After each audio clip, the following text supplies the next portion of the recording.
avem două motoare servo, un senzor infrared legate pe placă, o telecomandă, totul legat în așa fel încât motoarele au odată merg în masă și odată merg în 5 volți, plus legate de la digital input, la fel și senzorul IR,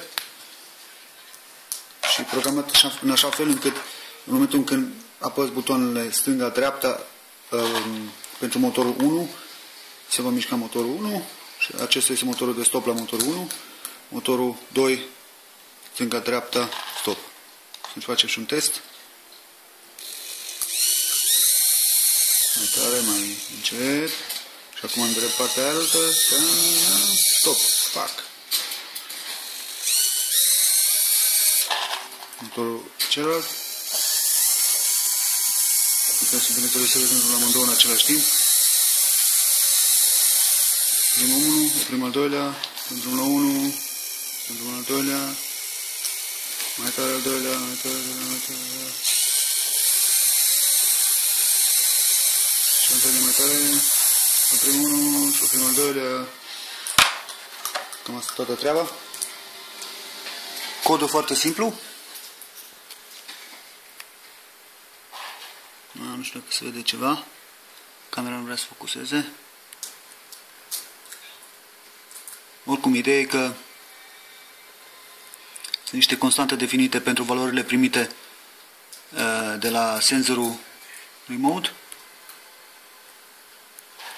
Două motoare inițializate aici. Servo. Inițializare librăria de infrared. În setup pentru debugging pornit comunicare serială să vedem ce se apasă.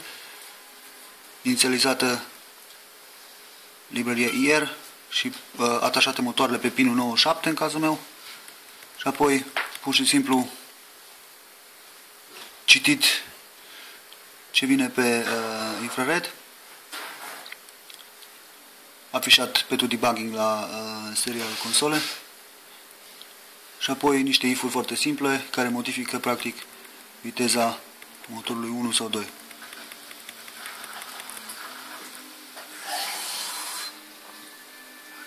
Cam asta e totul.